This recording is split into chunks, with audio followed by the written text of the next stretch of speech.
Hi there and welcome to another Dominium work in progress, this time some eye candy working on the engine flare system, which has long been parked. So this is the basic effect in action. Got three simple systems, one of which is still very much work in progress, that in the middle there. These two are the ones that probably get used the most throughout. It's a simple LOD based system, billboard, geometric and then volumetric. LOD 2, which is the base one, is just a single billboard, which just orients itself to the camera. LOD 1 is a group of quads. You can have as many quads as you like, the more quads the better the volumetric effect. And then the middle one is an extruded volume that matches the geometry of the engine itself, but the shade of that one is proven to be more trouble than I thought, so that's parked for the time being. But as you can see, the basic effect is pretty effective. We can increase thrust for the flare effect itself, makes it longer. We'll increase the radius of it as well in the final effect, and as you can see, the geometric version there looks far more substantial than the billboard one due to the additive effect of all the different sprites. So while I've been tinkering with the system, I've set up 8 or 9 different flare materials and systems. This is another one, looks quite substantial. This one's more of a natural burn.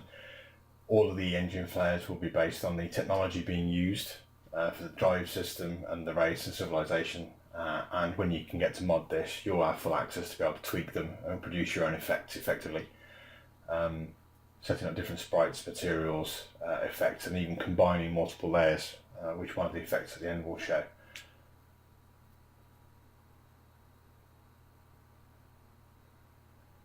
All of these are currently placed into the scene by the model markup, so when you create a ship you'll be able to set up where the engines are, which way they face, and the profile for the extrusion system when that gets finished.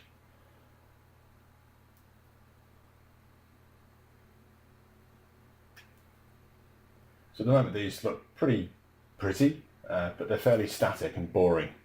This one's a multiple material, so I've got 2 different flare effects being overlaid on top of each other to combine a different effect entirely. You can pick and choose as you wish. So they look fairly effective, but they need a bit of jazzing up.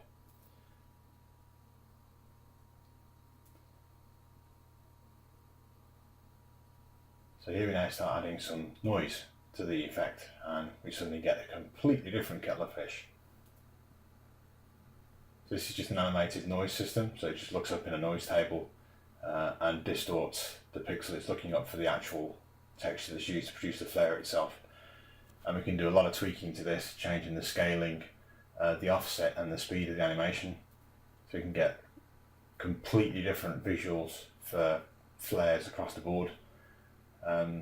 Technically you could make any kind of pattern combination of flares and any different size scaling and so forth to achieve a kind of unique flare effect for every single engine you decide to put in.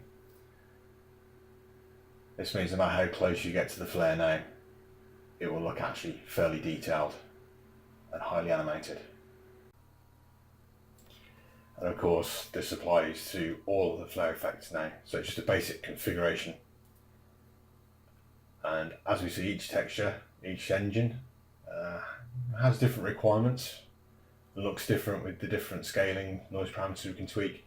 So each effect will need tuning and basically allows the artist to make it look as good as they want. We can see a lot of distortion creeping in when you start scaling up. Obviously we wouldn't want it to look anything like this, but it just shows the kind of degree of effect you can achieve by tweaking a few simple parameters. I think overall this effect's competing to be my favourite so far. You can see there's a few artifacts at the end of the texture, but they can be cleaned up quite easily.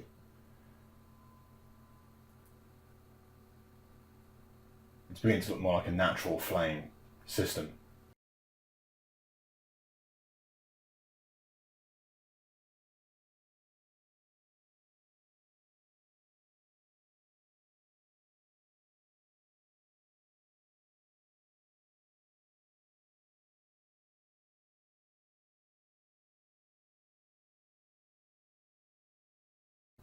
So here you can see on this one that there's a lot of gaps forming. We can easily tweak down the scaling and then they're gone.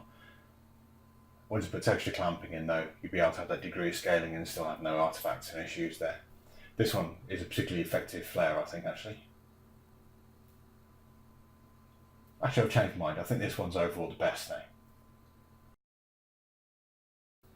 And it goes without saying that if you were to park yourself in the Dreadnought class's fusion towel this close, you'd best have damn good shields. Rightio, that's a wrap for this system. There's more work to do, and I might do another video to follow up later on. Thanks for watching, and if you haven't already spotted the subtle hint, please feel free to check out Insurmountable Odds.